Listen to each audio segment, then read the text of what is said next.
Hello, greetings from Japan. I just said I'd say some stuff about what it's like living here for me, and talk about the current situation here. As you may or may not know, there's been some real problems with the Nova Corporation. They are one of the biggest employers of foreign teachers here, and they've just gone out of business. Well, this hasn't just happened suddenly, it's been going on for some months. They got penalised for using very dishonest sales techniques, and now, their business suffered a crisis of confidence. Students were dropping out and asking for refunds, and then they stopped paying teachers, and they actually stopped paying teachers rent as well, which led to teachers being evicted. So it's all been a really shocking turn of events from a company that I actually once worked for. Now, what was it like for me working for them? It was a hard job.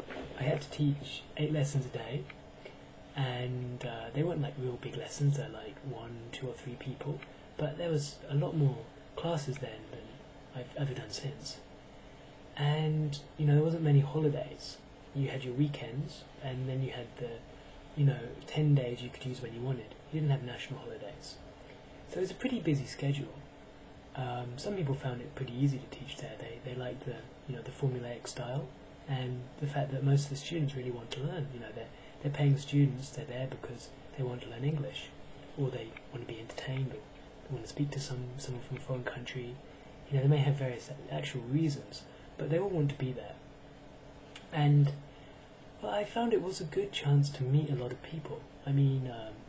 Just yesterday I saw some friends from Australia I'd made there, or through there, and it was a great international thing to have, that I could meet people from different countries, Australia, America, Canada, New Zealand, and I wouldn't have met them in my own country. And of course Japanese people as well, the students and the staff, a lot of great people. Of course the problem with the whole thing is it was kind of rotten from the core, that they used these dishonest techniques, and they were telling students things that just were quite misleading about the level of experience of instructors, or the kind of educational training they could get there. And this became such a problem that many students asked for refunds, because it wasn't what they'd been told it was. It was, it's different. It was still, I think, good for a lot of people, especially people who like speaking English, and people who wanted a quick, easy way to come to Japan. But for people who wanted a more of an educational experience, or more of a teaching environment, it wasn't a very good place. And that's why you have all these students asking for refunds, going to the Japanese government, going through the courts, and they got penalised. And now, they didn't have the assets and the backbone to withstand that, and it's gone bankrupt. It's actually gone bankrupt, and the president's nowhere to be found, which is pretty shocking. And coming up to my second point about what this the situation here is, that you have a lot of foreign teachers now who haven't been paid for a couple of months. They might be evicted from their apartments because they can't pay the rent. Actually, legally, as I understand it, they don't have to leave immediately. They have some protection to stay for a few months, but things could get uncomfortable if they're refusing to pay rent. So I really don't know what that situation would be like. And then you have people who really not having paid 2 paychecks. They don't have enough for the plane home. So I'm hoping the Japanese government, the unemployment insurance comes quickly, and they get paid back the wages they're owed, and also that foreign embassies help, because they have some responsibility to their citizens in a foreign country. If no one else really looks after them, somebody has to. So it's a pretty difficult situation for people who didn't have a lot of savings. Now some people say that people who came here should have had enough savings to be able to withstand this kind of situation. And I think really it would have been sensible to, but people didn't have any way of knowing it would be this drastic, this quickly, and no one told them. And they were talking about quite young people who just left university, or people who'd maybe don't have such big savings, who thought this wouldn't need that. So basically you have people in a very difficult situation. Hopefully people can find a good thing out of this. They can have a positive outlook. They can feel, this has fallen through, but something better is about to happen. A new challenge, a new opportunity, something I didn't think of will come about. And I know for myself, in better situation, when I left Nova, I went on to work in another small school, which I enjoyed a lot more as a teaching experience because I had the same students every week. In Nova it was random, and I made a lot of good kind of relationships there with people. But the conditions again weren't that good. Like Nova was a conversation school, wasn't as good as working in a real school.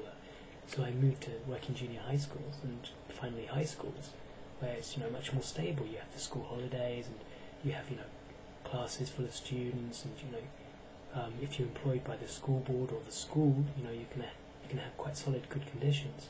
So it's just a better way for being in Japan, I think. So as for being in Japan,